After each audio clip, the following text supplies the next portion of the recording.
नमस्कारम। कर्मवीरों series में आपका स्वागत है। अब भी कुछ विद्यार्थी इस बात को लेकर कंफ्यूज हैं कि वो किस क्षेत्र से कितने नंबर उनके यदि आए हैं रीट में तो वो पात्र हैं और फॉर्म भर सकते हैं। सबसे पहले बात करते हैं टीएसपी L1 की।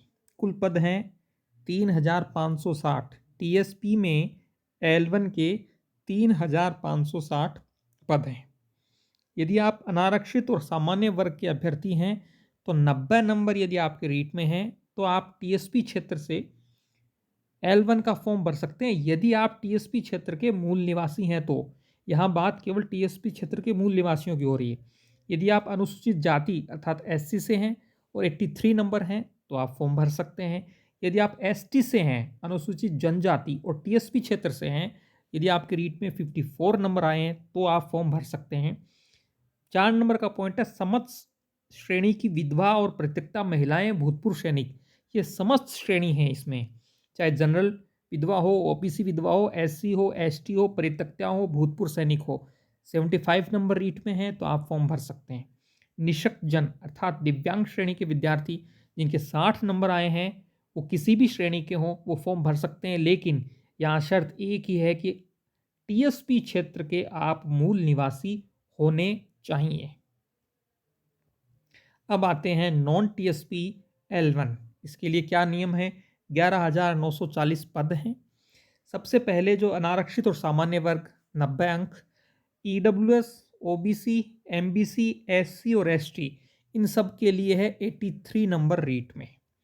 समस्त श्रेणी की विधवा और पृथकता महिलाएं, भूतपूर्व सैनिक।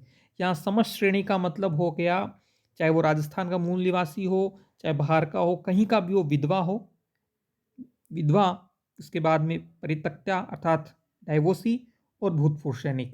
भूतपूर्व सैनिक का लाभ केवल राजस्थान के मूल निवासियों को ही मिलेगा।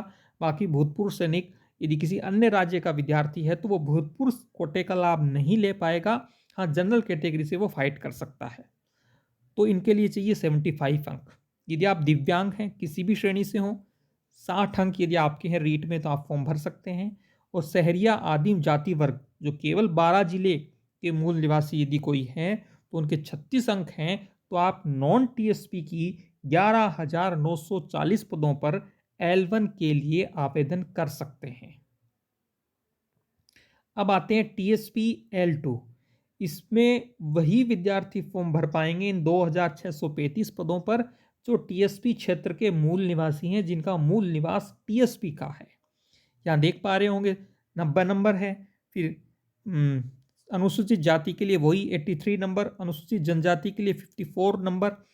समस्त श्रेणी की विधवा, परित्यक्ता और भूतपूर्व सैनिक, ये समस्त श्रेणी है तो सभी श्रेणी लेकिन है टीएसपी के, वो हैं 75 नंबर। और निःशक्त अर्थात दिव्यांग जो हैं जिनके 60 नंबर या उससे अधिक बने हैं तो वो L2 में टीएसपी क्षेत्र के 2,635 पदों के लिए आवेदन कर सकते हैं।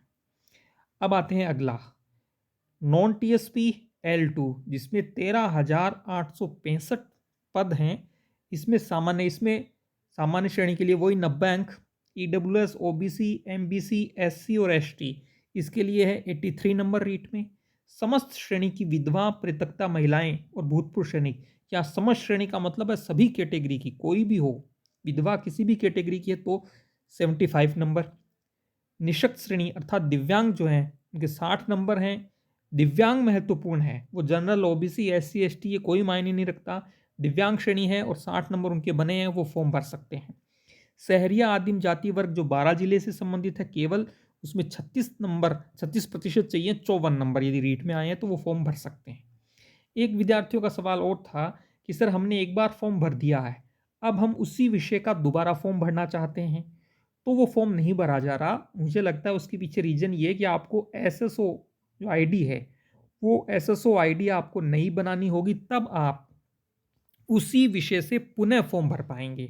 देखिए यहाँ साफ लिखा हुआ है, गैर अनुसूचित क्षेत्र की रिक्तियों के लिए अनुसूचित क्षेत्र सहित संपूर्ण राजस्थान एवं राजस्थान के बाहर के निवासी पात्र होंगे इन पदों के लिए। अभ्यर्थियों द्वारा निर्धारित तिथि तक ऑनलाइन आवेदन करना होगा। अभ्यर्थियों को प्रत्येक विषय के पद हेतु पृथक पृथक ऑनलाइन आवेदन निर्धारित शुल्क के साथ भरना होगा। सामान्य शिक्षा और विशेष शिक्षा हेतु भी अलग अलग आवेदन निर्धारित शुल्क में करना होगा। अब देखिए, मान लीजिए कोई विद्यार्थी है जो नॉन टीएसपी का ये फॉर्म भरना चाहता है। अब उसके यदि एसएसटी और इंग्लिश दो सब्जेक्ट से उसे फॉर्म भरना है, तो उसे एसएसटी से अलग फॉर्म भरना होगा, इंग्लिश से अलग भरना होगा। यदि उसने इंग्लिश का फॉर्म भरते समय कोई गलत एंट्री कर दी है और वो पुनः फॉर्म भरना चाहता है, तो उसे नई एसएसओ आईडी बनानी होगी और इंग्लिश का फॉर्म पुनः भरना होगा। और इस प्रकार से जब आपने दो फॉर्म भर दिए एक ही विषय के, तो जो फॉर्म आपने बाद में भरा है वो फॉर्म मान्य होगा। यहाँ बाद का मतलब एसएसटी और इंग्लिश से नहीं है, यहाँ मतलब है एक ही विषय का यदि आपने एक से अधिक फॉर्म भरा है, तो जो अंतिम फॉर्म आपने भरा है वो मान्य होगा। ऐसा नहीं है कि एसएसटी का फॉर्म भरा, इंग्लिश का भरा और आपके मान लो हिंदी भी कॉम्बिनेशन बन रहा है, हिंदी का 3 फॉर्म भरे, तो आप कहोगे सर हिंदी वाला मान्य होगा, इंग्लिश और एसएसटी मान्य नहीं होगा। ऐसा नहीं है। यदि आप हिंदी का 2 बार फॉर्म भरते हो, तो दूसरी बार वाला फॉर्म मान्य होगा। ये कुछ विद्यार्थियों में शंकाएँ थी और एसएसओ आईडी आपको नई बनानी पड़ेगी, तभी आप उस विषय का दोबारा फॉर्म भर सकते हो जिसका आप पहले भर चुके हैं। इस प्रकार से मैंने ये स्पष्ट करने की कोशिश की कि किस विषय के लिए कितने जो पद हैं वो भरे जाएंगे। ये एक वीडियो था जो मैंने सुबह आपको बताया था, विद्यार्थी सेवा केंद्रों के नाम इसमें उल्लेख हैं। आपने इससे पहले वाला वीडियो देख लिया होगा जिसमें हमने बताया था कि किस प्रकार से इन कार्यरत विद्यार्थी सेवा केंद्रों पर रीट के फॉर्म 17-18 तारीख के आसपास से मिलने शुरू हो सकते हैं। बहुत सारे सवाल निश्चित रूप से आपके होंगे।